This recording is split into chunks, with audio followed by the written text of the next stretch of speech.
Okay, so we've got a brand new episode of Gozyuger to talk about this week. We've got episode 28, Dancing with Love. This is the AI. So, of course, this wraps up another two-parter that Gozyuger seems to be doing, which I don't hate. I'm actually quite a fan of it. So we'll get these two-parters, and then we'll probably get a one-shot in between. But it looks like Gozyuger is doing sort of the two-parter route, or these extended storylines we've been getting. And I'm perfectly fine with that. I mean, it shows that, like, they can wrap up a story within 2 episodes and then have a little bit of a wacky, silly, goofy break, and then move on to the next two-parter within the next couple of episodes, unless we get like another wacky, silly, goofy episode as well. But this episode, it was mostly a fire candle and a Bouquet focused episode. So last week you had Bouquet, she lost her memories, she was hanging out with Mashiro, and then at the end of the episode she got kidnapped by Kyun's lackey, who is like sort of like the vice president of this AI company, who obviously wants to dethrone him. He wants to be the one in charge by getting all the AI and all the power so he can sort of rule this company. So he's sort of betraying him from the inside. So last week's episode, he had all the Rangers being captured, and Bouquet was captured as well. So in this episode, you have them hooked up to these machines with their heads, and they're playing Sword Art Online rules where if you remove the headpiece, then you die. So they can't really take it off. But the only one who it didn't really affect was Horu, because, you know, Horu doesn't really have any dreams, so it didn't really work on him.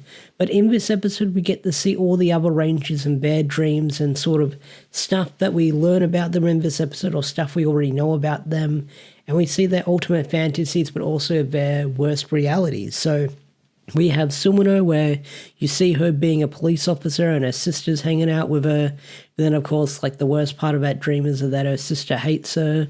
You had the Blue Ranger being an idol, and he's got all the fans, and he becomes the #1 idol. And then the worst part of that dream is his friend Ray, I believe their name was, shows up and says, "You're terrible, you're a horrible person." And then, of course, you've got Byakuya, the Yellow Ranger. His ultimate fantasy is like worshipping Tegasword, and then Tegasword just Thanos snaps and melts or something like that. And then the Green Ranger. The Green Ranger is an interesting one, because I don't know if this has been brought up or it was brought up and I just forgot about it. But basically, his wife is brought back to life and is young like him again, because, you know, one thing that he didn't like, that he was growing old and watching his like loved ones die before him, because, you know, they were getting old. And his lover comes back to life, and then he has a nice happy moment because they're both young again. And then the worst part of their dream is that, you know, she says, "You betrayed us." Now, in this episode, we do get the classic trope in Super Sentai and Power Rangers where we've got evil clones or evil rangers, or they're mostly evil clones, but they're AI prompt generated rangers in this episode. But they're not even the main focus of this episode. I thought when we saw them in the next week preview and in the screenshots for this week's episode that they use for promotions, is that they would be sort of like a big player in this week's episode.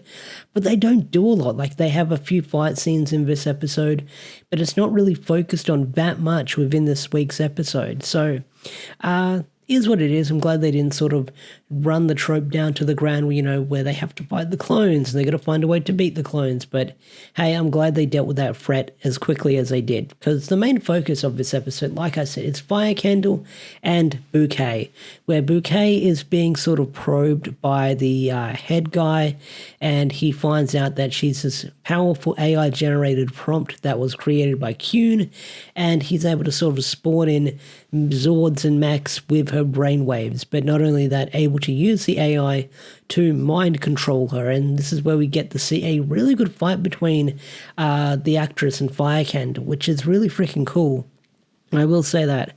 But Fire Candle is able to bring her back to her senses by saying, "Look, you're Bouquet of the love, you're Bouquet the loving."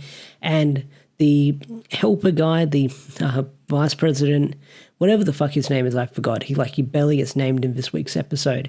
But he insults her, and this makes her flip out on her, and she punches him right in the face. So she comes back to her senses in the end, and she ends up defeating the giant monster of the week in the end in this week's episode. So she's able to do that. Not only that, you've also got Marshall in this episode, where he's in this episode, but he doesn't do a whole lot, but he helps out as well. But at the end of the episode, Bouquet gets her memories back. And I thought this would be the episode, or this would be the two-parter where she finally joins the good guys. Like, she loses her memory for a little bit longer and then she starts hanging out with the good guys. But no, it all comes back to her and she apologizes to Lady Tegajun, saying, I'm sorry, I was blindsided by loving humans, but I went back down on what I love. But Tegajun's like, okay, but you have to love me more now.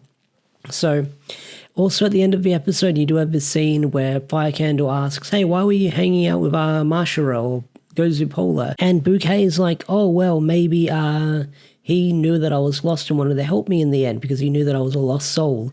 But then that's quickly sort of like rebutted and she backs out on that word when she sees a invoice attached to her of like a lot of yen, like 3 billion yen, I believe, and she starts freaking out and says, this is personal now. So a very wacky, silly, goofy ending for this week's episode. But also, you do have Kyun killing the vice president, where he finds out about his betrayal and he does the cross with his fingers and he screams no and he dies, I guess. So he's gone now. So it looks like Kyun will probably be plotting in the background. I get the feeling that Kyun's probably going to be the main final boss in this series. Like Tegajun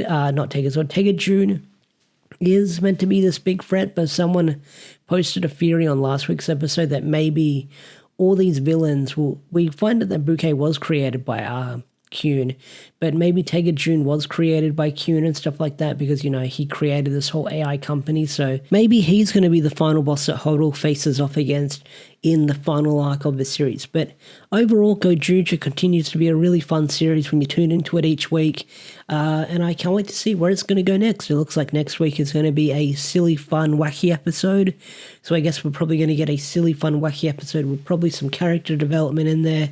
And then we'll probably get the next two-parter the week after. So we'll see where that goes. Because after next week's episode, we're in the 30s. So they'll probably start shifting into the next part of the storyline, that is for sure. But overall, Gozyuger continues to be really fun to tune into and watch. So, with that said, I'll bring this video to a close. I'll see you guys later. Peace out, take care, and bye.